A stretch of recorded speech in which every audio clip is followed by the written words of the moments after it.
Yo, hey big man. Welcome back here for another video, and today I picked a little bit of a different video to look at, and I thought, you know what, maybe we could have a learning moment. Today we were watching 5 more editing mistakes YouTubers do that I hate. Now, the guy we're looking at today, his name is Hiller Smith. I'm pretty sure he works for Logan Paul and edits for him, and he even got an award for his editing skills. Plus, if you hear anyone in the background of today's video, it's because my mom has some people over. But let's see, maybe he's not a complete dick the whole time and we can learn from him, and maybe at the same time we can clown on the guy for just being too particular and wanting things done his way. Let's see if we can maybe open our mind up and maybe we can learn something here. I don't know, I'm genuinely interested, and like I said, boom.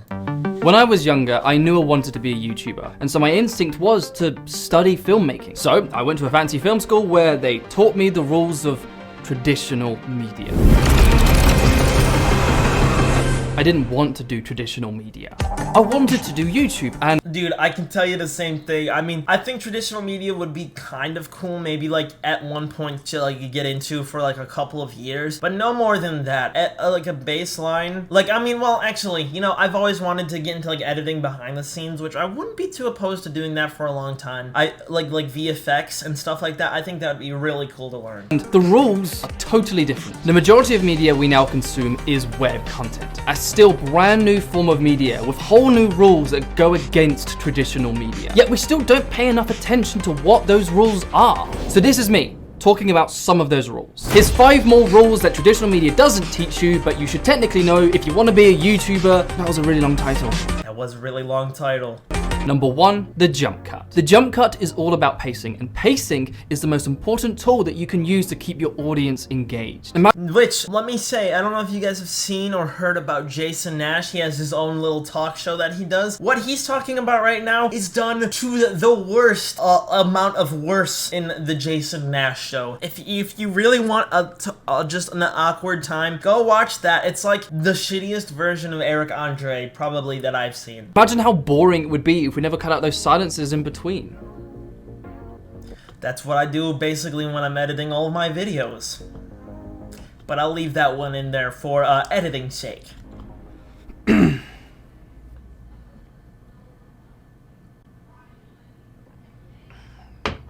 It's awkward. It would suck. However, it would! However, it's easy to assume that a jump cut is an easy cut. Just wait until you stop speaking, find the next point where you start speaking, roughly cut out that silence in between, and call it a day. No, don't. Okay. This is where I gotta listen, because maybe I'm not learning something. Leave that little moment of silence in between cuts. It affects the pacing of the video, and most importantly, it negates the reason for a jump cut. What you need to do is have both the last syllable and the next cuts have the first syllable as a J cut begin at the same time. If it's okay, I've never thought about doing that way. Sounds unnatural or jarring, simply experiment by extending the B-side by 1 more frame until it sounds clean and immediate. But what's the point of an effect? He did it right there too. That was funny because you can hear the next clip start to like talk before the last one. B-side by 1 more frame until it sounds clean and immediate. But what's the point? That was really slick. Point of an effective jump cut if the rest of your content slows it down. YouTube is full of cliche drone shots, coffee montages, slow motion for the sake of slow motion, but if these shots do not contribute towards the progression of your story, you've created an unmotivated sequence. So if you— Dude, you know what? I think I've taught myself this because for reaction videos, it's a little bit different, I think, because I don't need to every single time I'm editing a video need to make it super fancy, because you guys aren't here to see a fancy video. You guys are here to see me talk and like learn along with whatever I'm watching. So I like that idea, like the whole like bringing the audio down and over, but I would do something like that more in like an actual commentary video I would be working on in like the behind the scenes, I guess. You do a drone montage, but with no context as to why. The video slows down, the viewer gets bored, they click off. That means that drone montage that you think is cool isn't. A web content video's #1 rule is to have a clear and consistent motivation to what happens next. The cut that happened directly before it needs to inform the cut that comes after it. The best example I can make is the one I did in Logan Paul Vlogs. See, I thought he edited it for Logan. Always ensures that a sequence is motivated with context and reason. We're on our way to Joseph's house right now, but first there's a couple things we gotta do. This is nuts. I love you, baby. You served me well. This doesn't mean remove. I guess so, that makes sense, but I don't vlog, so that's not really pertaining to me, but I'll definitely keep that in the back of my mind. All of your best shots. It simply means ensure your shots have a justifiable reason to be present. It's so easy that when you're working for an edit and you stumble upon an idea that really excites you, that you then focus all of your energy and time in making that great. So that's your mistake. Let's say you have a deadline, 7 hours to finish this video, and you've just spent 5 hours on this one segment. So now you only have 2 hours to finish the rest of the video. You screwed up. That idea that excites you, do it last. First, get through all of the boring work that you'd rather not be doing. Dude, I feel like I'm actually doing what he's saying, because what I do is for my videos is I figured out this way for when I'm editing for all the clips to jump back after I cut them. And so what I do is I cut out all the dead spaces, get all the right jump cuts in. Let's have it one right now. Jump cut. Wow, that was amazing. And then at the end of the video is when I add in the effects, like when I say Kublika and my face just got close to the screen. That was because I did that at the end, not during the middle. Sometimes I'll add it during the middle if I think I'll forget at the end of the editing process, but normally that's not the case. Now that you have something to look forward to, this is going to give you agency to get through all of that boring stuff. This animation took me Yeah, exactly. That's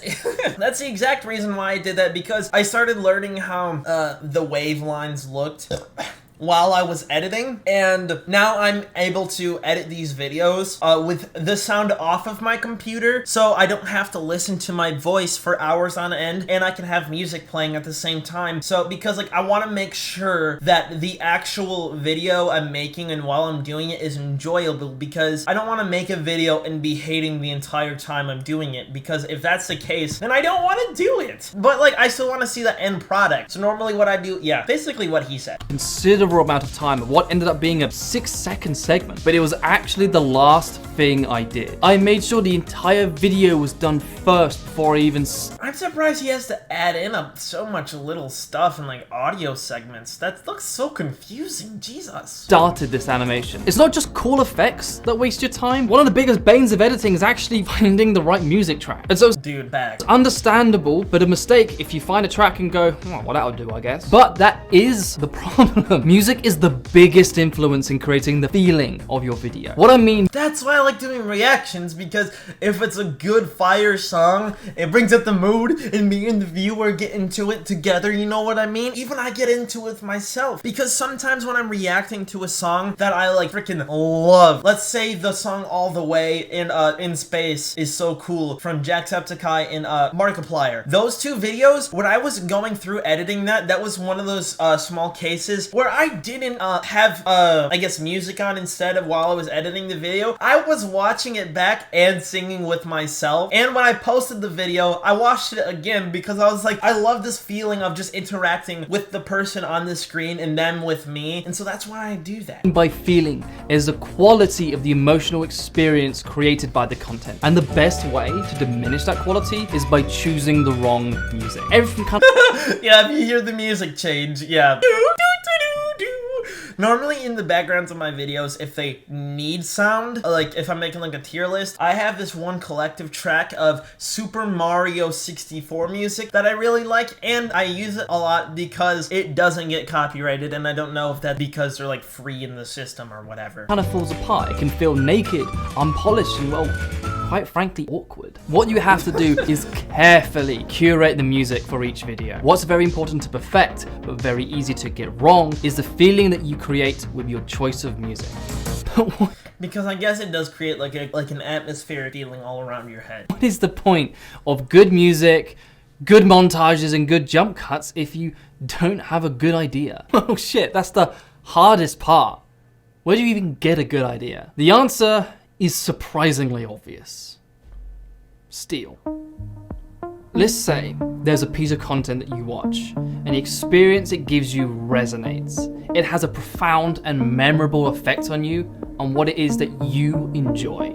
Okay, I mean, I don't know if that should be phrased as stealing, because everything you see me do, it's not stealing, but like it's in like the form of like, let's say, here's a reaction channel I watch a lot, No Life Check. I like his whole vibes of his videos, and I want to do something similar, obviously, with me reacting to stuff, but it's not exactly all the same stuff. He's reacting to huge songs that have businesses let him, or like, or I mean labels, while I'm sitting here and I'm going through editing out all the dead spaces and stuff. He doesn't do any of that. He just records a video and is confident enough in himself and what he has said to just post it.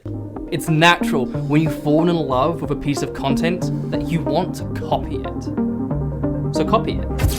What you experience in life, what content you specifically enjoy, what resonates with you on a creative level and influences you, will mean that you will not create an exact copy. Since your voice and True, he's saying the whole remix idea. your personality is unique, it will make it your own. To prove my point, most good ideas are 2 to 3 previous ideas that are stitched together. Every piece of new media exists because it's been influenced by something they've seen before. You should... Yeah, I mean, to say any idea that of your own was never influenced by anything is like really insane. To just in general, just say like the Google Home was not a copy of the Amazon Alexa. Like, yeah, they're not the same exact thing, but they're like the same thing. be watching content, looking for stuff to steal and stitch together. For me, I'm constantly watching YouTube and traditional media, looking for stories, techniques, and effects for me to steal. This transition was inspired by The Marvelous Mrs. Maisel. This scene was inspired by Scott Pilgrim. I literally just copied the sound design from Batman and you all loved it. Because the biggest thing you have to give is yourself. No matter what you do, you and your you-ness will shine through. It does. What is Eunice? Oh, maybe it's like a British word for personality? And you all loved it. Because the biggest thing you have to give is yourself. No matter what you do, you and your you-ness will shine through. It doesn't matter if it's been done before. Because you're the one who's doing it. And you will make it unique. Do we know what content ideas you're planning of borrowing? I'll see you next time. Well, that was like... When I was younger, I knew I wanted to... Okay, that was genuinely like a lot more informative than I thought. I mean, that'll give me on my other commentary more style videos and my other, I guess, just any video in general. That gives me some more things to think about, and I'll be definitely tuning in more to this guy. I don't know if you maybe want it to be a reaction video, but this is something I like to talk about with people a lot too. So, maybe I'll put some more videos up reacting to this guy if anyone would be into that, and if they're not into that, that's fine. I know you're not. I know everything, alright? Listen, at the end of the day, I'm sexy, and you're not. No. But if you did like this video, if you got any editing tips, because maybe you're doing your own thing, go ahead and slap the like button like it's your, I was gonna say mother, but like, if you hate your mom, I'm gonna hate you. That's just how it works. So, like and subscribe, and I'll see you in the next one. Big man. That didn't sound British enough. Big man. There we go.